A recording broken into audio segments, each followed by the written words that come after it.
This is Scott Becker with the Becker Private Equity and Business Podcast.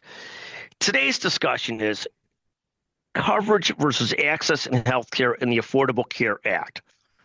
So one of the things I came across this weekend is President Obama tweeting about the passage of the Affordable Care Act 15 years ago and sort of proudly proclaiming how proud he is of the Affordable Care Act. And there are pluses and minuses here, and I think it's worth discussing for a moment as I saw all these tweets this weekend about the Affordable Care Act. On one hand, there is no question that providing coverage to more Americans, reducing the uncovered lives in America from about 20% to 10%, is overall a huge positive, a net positive, though a question as to how much we pay for that net positive.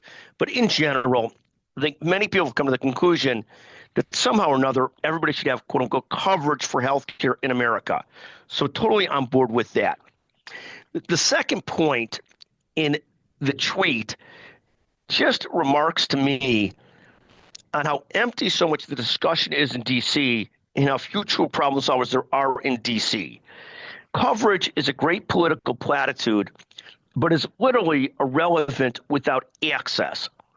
So if you don't combine coverage with trying to improve the amount of supply of doctors, clinicians, providers, and taking care of our providers, our nurses, our clinicians, our techs, everybody else, you're essentially making an illusory, empty promise. You've provided coverage, but the ability to get access has gotten worse over the last 15 years.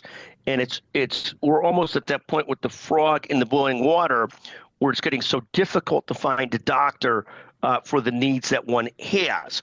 So this concept of applauding and patting oneself on the back for coverage, again, I think the glass is half full here. I think that's better than not having coverage for everybody. Again, I'm a believer we should have coverage, but it misses the real point. If we don't take care of the real problem, which is the supply and demand in our country and the number of doctors, clinicians, tech, and other assets we need to take care of people, then at the end of the day, coverage is very much an empty political platitude where access and having the supply get closer to the demand that we need is really everything. But if we really want to deal with the real problem of costs in healthcare, it's not so much the payment model. We have to deal with supply and demand. We have to have enough doctors, nurses, caregivers to take care of our people. We also need enough technology. And on the pharma side, we got to make sure the pharmaceutical companies aren't charging us 10 times what they're charging the rest of the world for the same pharmaceuticals.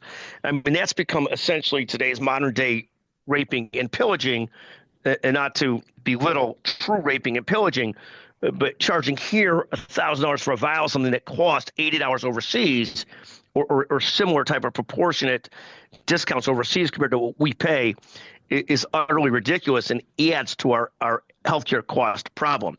But again, the real issue here is applauding oneself, patting themselves on the back for improving coverage. Again, glass half full, I'm okay with it, but far more important that you solve the real problem, which is access and supply and demand in healthcare, not just the elusive problem of pretending to get coverage from people when they still can't get coverage. They still can't get the help they need. In any event, thank you for listening to the Becker Private Equity and Business Podcast. Thank you very much for joining us.